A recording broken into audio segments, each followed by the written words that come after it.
الحمد لله والصلاة والسلام على رسول الله أما بعد فأعوذ بالله من الشيطان الرجيم بسم الله الرحمن الرحيم ألف لام ميم أحسب الناس أن يتركوا أن يقولوا آمنا وهم لا يفتنون صدق الله العظيم.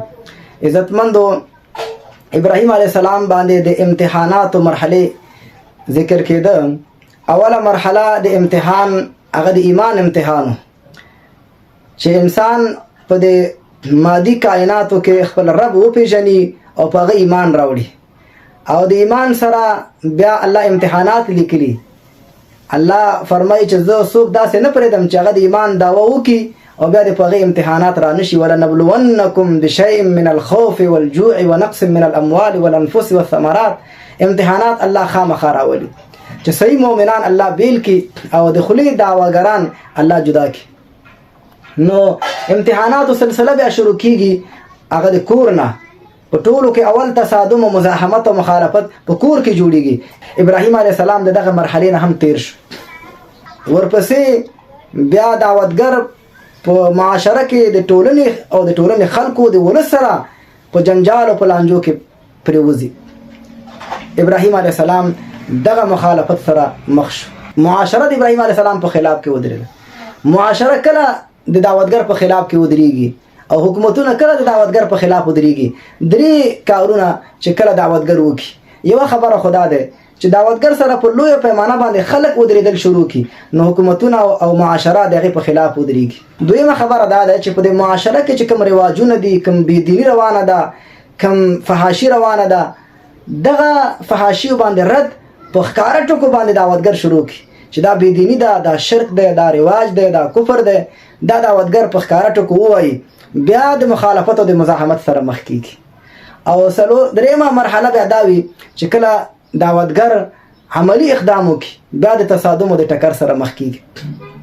ابراهیم علیه السلام د اولې مرحلې نه خو په دې تیر شو چې ابراهیم علیه السلام سره په ټولنه کې څوک ونه درېده، او په دویمه مرحله کې هم ابراهیم علیه السلام خپل دعوت ډېر په جرأت سره خلکو ته پیش کړ.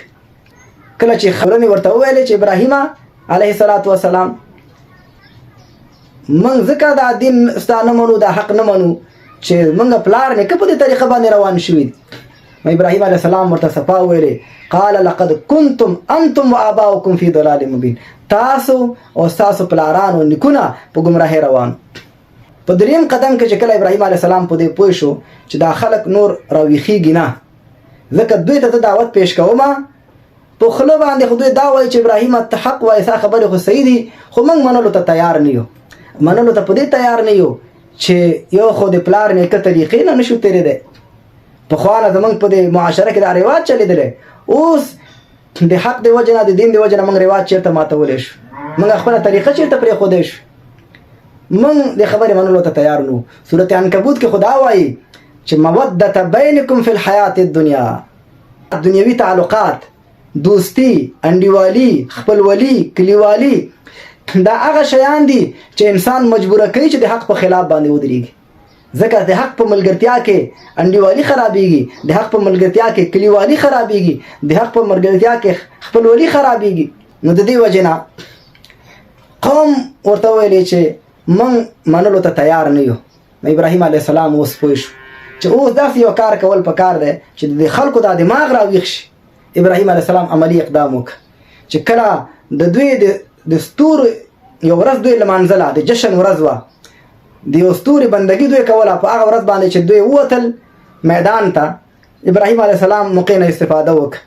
تبر یې راواغسته، بتخانې ته ننوت، ټول بوتان یې مات را مات کړه، او بیا اخره کې یو لوی بوت په غاړه کې تبر کېښوده او همداسې ابراهیم علیه السلام ترې نه ووت. خلک چې راغلل، خپل مراسم د جشن یې ادا کړه، بېرته کلي ته راغلل، نو ویې کته چې زمونږ بوتان خو دړې وړې پراته دي. من فعل هذا بآلهتنا، چا دا کار وکړ؟ قالوا سمعنا فتى يذكرهم يقال له ابراهيم. خلکو کې دا خبره خپره شوه چې دلته یو ځوان دی چې دا بوتانو پسې خبرې کولې، ابراهیم نومیږي، ابراهیم خلک ورته وایي. دا کار کړی. ابراهیم علیه السلام راوغوښتلی شو، پوښتنه ترې نه وشوه، انت فعلت هذا بآلهتنا یا ابراهیم؟ ابراهیمه دا زمونږ د بوتانو سره دا تعامل دا تا وکړه. قال بل فعله كبيرهم هذا فاسألوهم إن كانوا ينطقون. ابراهیم علیه السلام ورته وفرمایل چې دا د مشر بوت چې دا ظالم ولاړ دی او دا کشران ټول مات را مات شوي دي او د بیخي پوښتنه نه دی کړی، معلومیږي چې د کې دا کار دی، د ظالم دا کار کړی. او بله نښه دا دی چې دا په اوږه باندې ته بریښې، نو معلومیږي چې دا کار ده کړی. خلکو خپلو ګریوانونو کې سر ټیټ کړ.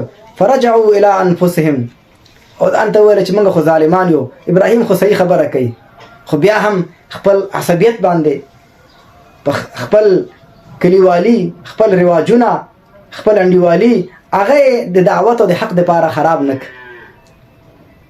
نو دوی پلان جوړ کړ چې ابراهیم علیه السلام یا قتل کی او یا په اور کې وسوځوي. خو دا کار عوامو ونه کړ، دا په حکومت باندې کوو. نو د دې وجه نه خبره د ریپورټونو شو او عریضو شو، خبره حکومت ته لاړه.